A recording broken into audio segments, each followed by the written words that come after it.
Siz də pensiya artımlarından yararlanmaq istəyirsinizsə kanala abunə olun və videonu bəyənin.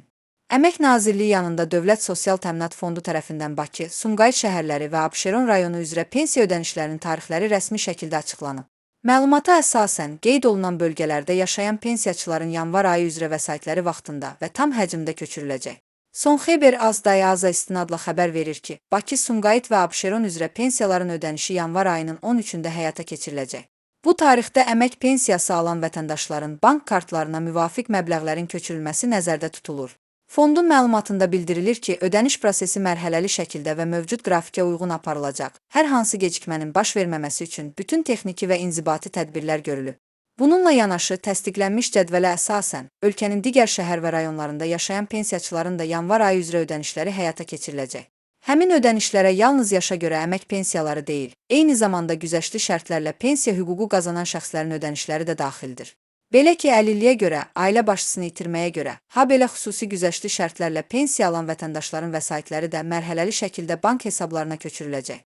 Qeyd etmək lazımdır ki, sosial təminat sahəsində aparılan islahatların davamı olaraq 2026-cı ilin yanvar ayından etibarən bütün növ əmək pensiyalarının artırılması planlaşdırılır. Rəsmi açıqlamalara görə, artımın həcmi təxminən 10% səviyyəsində nəzərdə tutulur. Bu mühüm dəyişiklik ölkə üzrə təqribən 1.100.000 vətəndaşın pensiya təminatına birbaşa təsir göstərəcək. Pensiyaların artırılması qərarı ölkədə orta aylıq əmək haqqının yüksəlməsi ilə birbaşa bağlıdır. Belə ki, hazırda orta aylıq əmək haqqı 9,7% artaraq 1093 manat səviyyəsinə çatıb. Məhz bu artım göstəricisi pensiyaların indeksləşdirilməsi və artırılması üçün əsas iqtisadi bazar rolunu oynayır.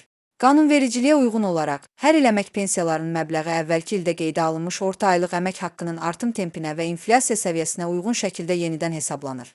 Mütəxəssislər bildirirlər ki, pensiyalarda nəzərdə tutulan bu artım əhalinin sosial rifahının yaxşılaşdırılmasına, xüsusilə də sabit gəlir mənbəyi kimi pensiyadan asılı olan vətəndaşların alıcılıq qabiliyyətinin qorunmasına xidmət edir. Eyni zamanda, bu addım sosial dövlət prinsiplərinin gücləndirilməsi və əhalinin həssas təbəqələrinin müdafiəsinin daha da möhkəmləndirilməsi baxımından mühüm əhəmiyyət daşıyır. Dövlət Sosial Təminat Fondundan bildirilib ki, pensiya ödənişləri ilə bağlı bütün proseslər şəffaf şəkildə həyata keçirilir və vətəndaşlar istənilən məlumatı rəsmi kanallar vasitəsilə əldə edə bilərlər.